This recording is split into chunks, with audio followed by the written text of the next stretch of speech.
What's up, everybody? What's up, everybody? I go by the name Samuel. Welcome to KOLE'S Reality Uncut. Happy Sunday, everybody.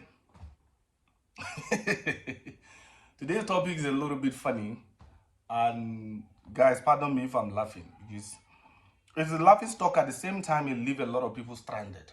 Okay, let's go to it straight away. Pastor closes down church after winning millions from sport betting. Why am I going to put it? Our pastor didn't come to church today to preach, to continue his ministerial job because he won lotto. No. Let me revise it again. Pastor declined his calling after winning 100 million from betting.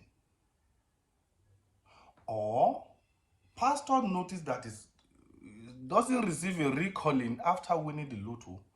Or pastor received another calling from lotto and leave the ministerial job. Wait, let's listen to this full news.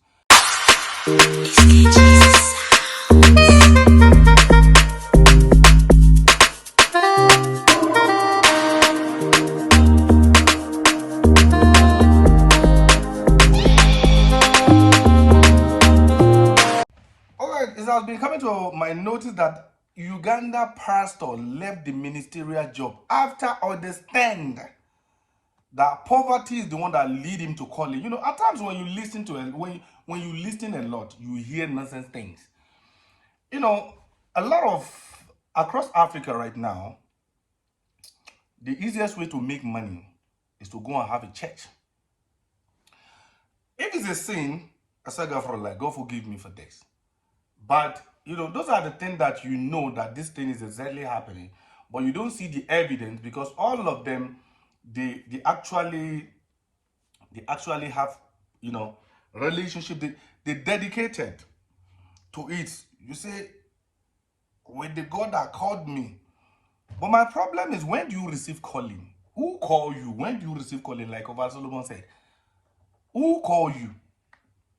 You know, according to one of my quotes, money like expose your real character. You know, the most humble person are the people that doesn't have money. The maximum witchcraft or the maximum way you can block yourself is when you are poor and you are arrogant. Poverty is your calling. But the most humble person is person that doesn't have money. You know, the real character, their real image will never show. You know, their real image will never show until the money comes. You get what I mean? So let's go back to let's go down to the news. Pastor closes down church after winning 100 million through sporting bet. An Ugandan pastor, David Ochieng, has abandoned in ministerial work after hitting the huge sum of money through sport betting. That is close to that 21 million naira, and in Uganda is 100 million. In South Africa, it's close to 500,000 rents. And he left church stranded. Local media report that he won 100 million Ugandans, which is 21 million naira, and decided to shut down his church, hereby leaving the member in disbelief and confusion. Because now, this is the same person that say, God that called me will heal you, will provide for you. Whereas they don't know that the pastor is actually doesn't have job. Maybe somebody that look for job and he doesn't have job, just like, you know what? Let's just start shit. Everybody love God and everybody love money. And you know, in Africa generally, poverty leading us to Christ. Not that we really want to know what Christ is. You understand what I mean? Not that we really want to know what Christ is. Poverty leads us to Christ. When you have a church right now in Africa and you don't think about breakthrough, how to get money, God will bless you. Nobody will attend your church when you are preaching only salvation. You get what I mean? Nobody will attend your church if you are preaching only salvation in church. But the moment you start preaching prosperity, blessing, I'm telling you, and have a little bit of magics, you know, like Babs, you know, the magician, just have a little bit of magic and be dictating people, this is your problem, this is your problem. But I'm telling you, the real prophecy in Africa is number one, you don't have job and you are from poverty background. Just throw that one to the public. I'm telling you, it's going to catch 50% of your congregation. When she realized that he is now 100 million chilis richer, he closes down the building and left Church of the Congregation stranded when they came for midweek service. Members of the church who visited the premises were shocked when they saw that the gate was locked and did not know what to do. Because now these are the people that come back to come and be praying for money. They want to pray, God bless me, God bless me. At the end of the day, pastor have already moved from one place, vanish all the thing. The pastor confused everybody. You understand what I mean? Now, the clergy was contacted and he confessed that the reason he closes the work of God in the vineyard of God was strictly to earn income, survive, and not because he was called. Nobody called anybody.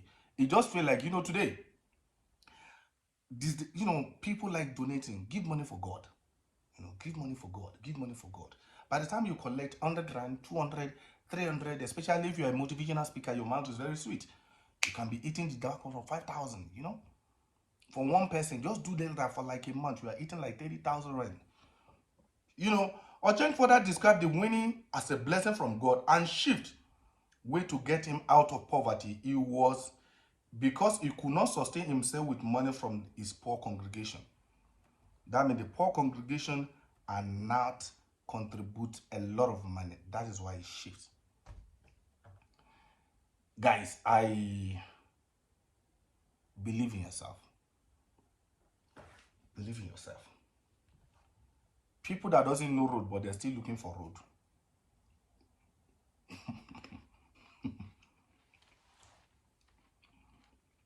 At times, there's a lot of questions you need to ask yourself.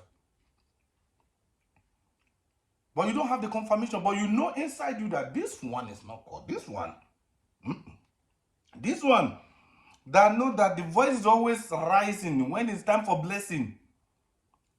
When it's time for salvation, it's a low level grip. But when it's time for blessing, he knows exactly where to quote inside the Bible. That you're going to bring your money out. Sow a super seed.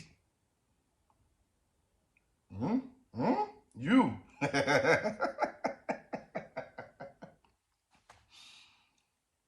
Guys, I don't want to say more than that, I don't want to say more than that. The other one that I need to hit you today is Gauteng pastor Siva Modele was finally buried after 579 days after his death. It was due to his wife having the vision that he will still resurrect from death. I don't know where people get some confidence like. Somebody is in the mortuary, you say he's still going to resurrect from there, and the member of the congregation are still going there to go and, to go and pray for his resurrection. Modele body has been kept at the Johannesburg mortuary since his death on the August 15, 2021. And it has been reportedly that the family owes the undertaker over 100,000 rand for his decent burial, storage, and the remainder of the legal cost. According to the report, his family member of the church used to visit the funeral home and pray for the resurrection. I don't have anything to say about that, because when your faith is above what we know, because the Bible said we are from the soil, we're going to go back to soil. So there's nobody that say, after 2-3 days, and if you don't die, the last person that I see resurrected the dead person is Aflukau. And this guy is no longer in Arabica anymore. Even Bijoli is not in Arabica anymore. So what gives you courage that this person is going to rise up after a year? They want to enter Guinness Book of Record. Guys, I don't want to mock the work of God. God can do anything, but the thing is this. Don't test your God. You get failed. You will fail. Which vision do you have? Man, when you lost a loved one, you're still going to be seeing them in the dream. It's going to be like they're still coming back. But don't let that thing deceive you. Who gone is gone. Bury the person after 7 days. Let the person go and rest. When the spirit is out, there's nothing can happen. Stop testing God. This is from me to you. It's not going to be more than this from KOLE'S Reality on Cut. Sam. Signing out.